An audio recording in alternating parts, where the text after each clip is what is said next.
Okay, so when we got on board, we looked at the washboards and taking them out and putting them in the locker here in sequence. So now we're going to go through a few more things. First off, I'm going to show you what's inside this locker here. This is the main cockpit locker. And first thing you're going to notice is that the power cord comes in here and plugs in right down here, if you can get a shot of that. So it's got a black plastic retainer on it that has to be unscrewed all the way. It's a very fine thread, so it takes a lot of unscrewing and then screwing it up. Because it's a fine thread, it's easy to cross thread, so just be careful with that. Once you get it undone, you can just wiggle the cord out. The main things that are in here, we've got a Type 4 PFD. We've got 4 PFDs in this one, Type 3s. We've got 3 more right here, and then we have 2 Type 2s in here, and both of these are youth, I believe. So, and youth is, let's see, 50 to 90 pounds. So, if you have somebody that needs a smaller jacket than that, they should have their own personal jacket. Okay. Okay. Now, also in here is a boat hook, and there is, or will also be a deck brush in here, something like this. Just got a brush on the end of it. If you need to get some dirt off the deck, or you've got some mud on the deck from anchoring or whatever it is, then you'll have something to help clean that up. Okay, so always keep at least 1 towel in the cockpit, so when you're getting out, if you're going swimming or something like that, or you just need to dry the boat off because you come down in the morning and it's got a bunch of dew on there, you won't be able to get that off, so you're not slipping and sliding all over the place. This little basket here is you've got the horn in here. That's extremely important on this lake. You need to know where the horn is and where to grab it quickly. It's got a little bit of extra line in here just because you always need that kind of stuff. And then here was the washboard that we mentioned earlier. Okay. Okay, there's also some noodles back here. If anyone gets in the water, they must have some flotation. A noodle is good, but something to hang on with. We have so many drownings in the lake here, and that would have been prevented even if they just had a noodle. So always make sure that they have some sort of flotation. So we talked a little bit about the what's in the locker. What I want to go and look at in more detail now is the connecting or the disconnecting of the power when we leave the boat. So the procedure is, well, first of all, what we're trying to do, we're trying to avoid sparks and avoid electrocuting people.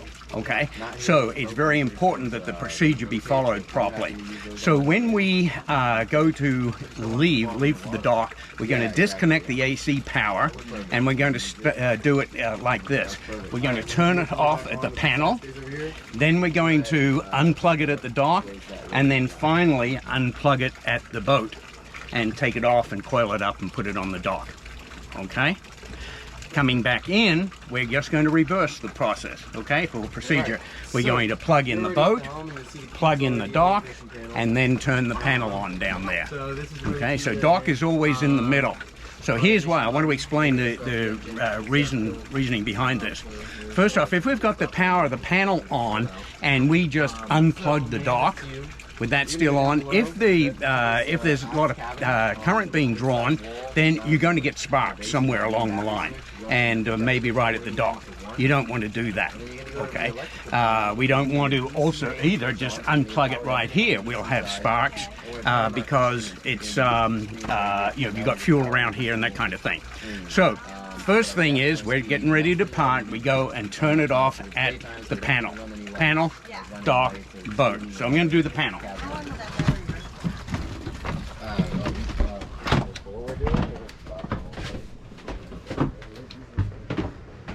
Okay, so I'm just going to take the AC power and just turn it all off there.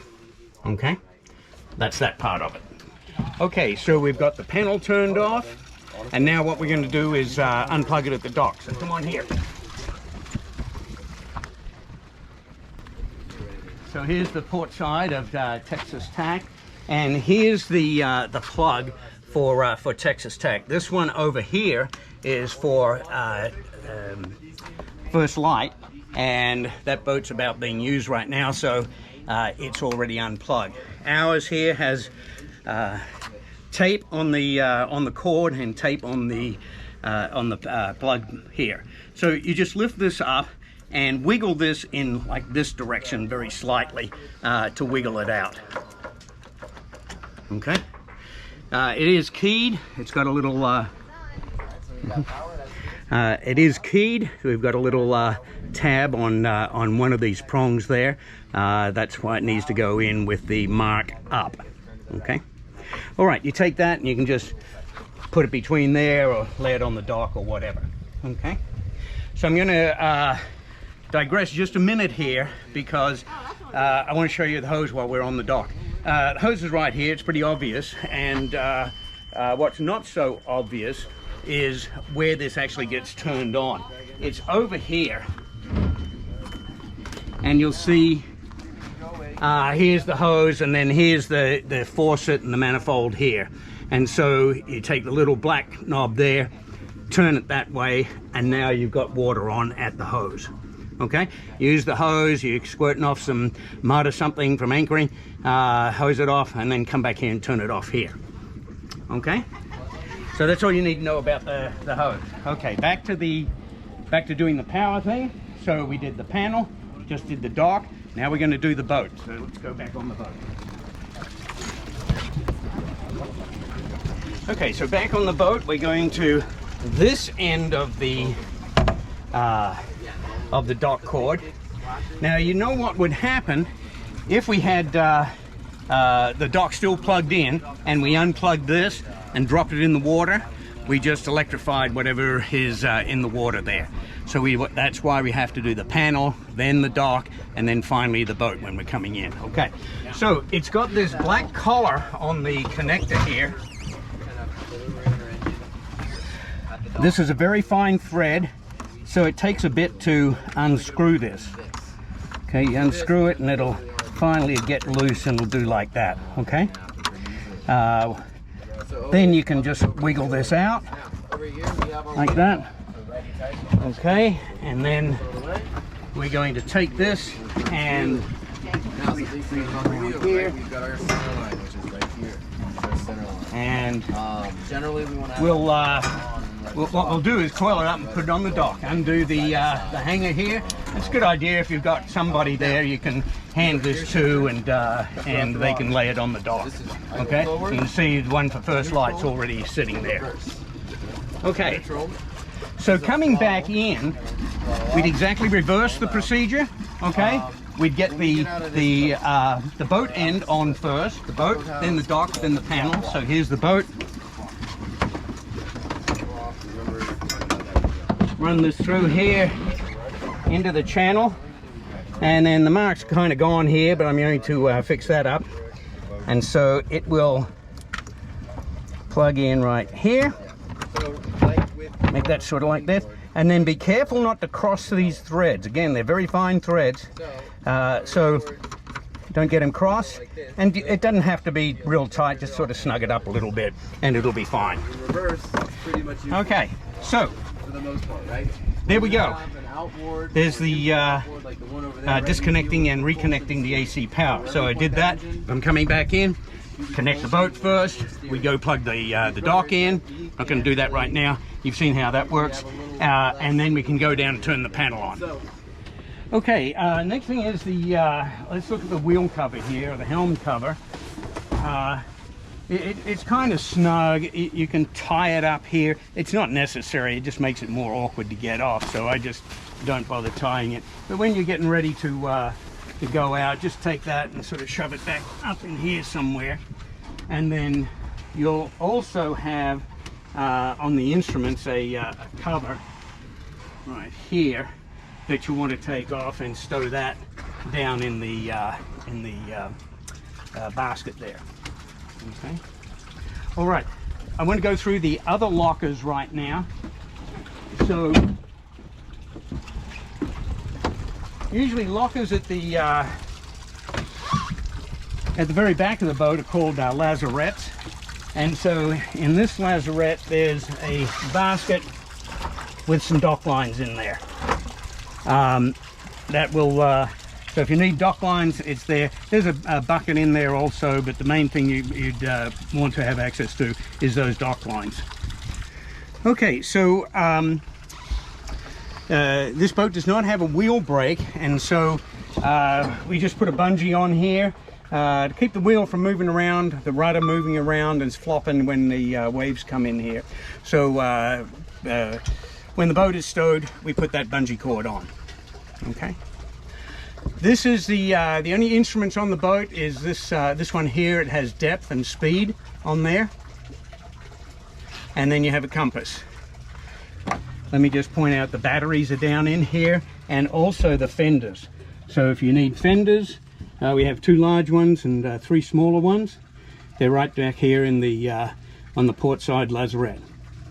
Okay, now when you get out on the water for your on the water orientation, you're going to deal with these lines and clutches and everything in detail. But I just want to show them to you now, so that you know.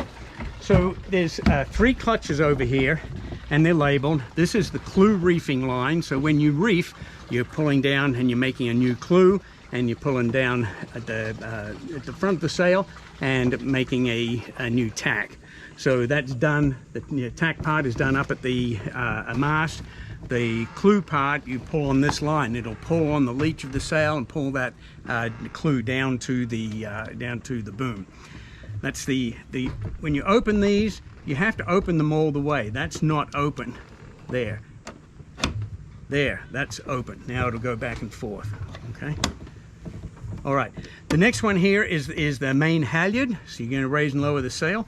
The next one is a jib halyard, in which you're not going to use because the jib has a special internal halyard, and so this is just a spare, and we don't use that. So you really only use 2 things here: the reefing line and the halyard. The main sheet is right here, and you'll get to use that and sort of see how that works when you do the on the water stuff. The only other controls that you've got here are the controls for the traveler, which is an important piece of equipment for you to use, and then the boom vane, which is right up here, and that's handy, particularly when you're off the wind. So stuff that you've already learned in 101 there. So, and another line is the furling line. And for furling the jib, and that's this line here, white line with a red flag. Follow that all the way along, and it goes up to the furling drop. And so when we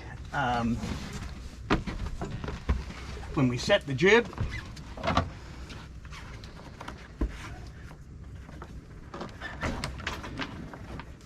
it's going to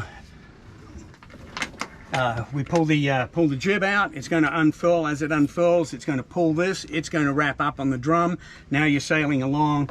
You get the end of it put away, and you're fine. Now you want to bring the jib in. Then you want to undo it, uncleat it, bring it here, get on a broad reach, and then pull in on the furling line. And that's how you bring wrap the jib up. Okay, you've done that before. So that's just a little reminder.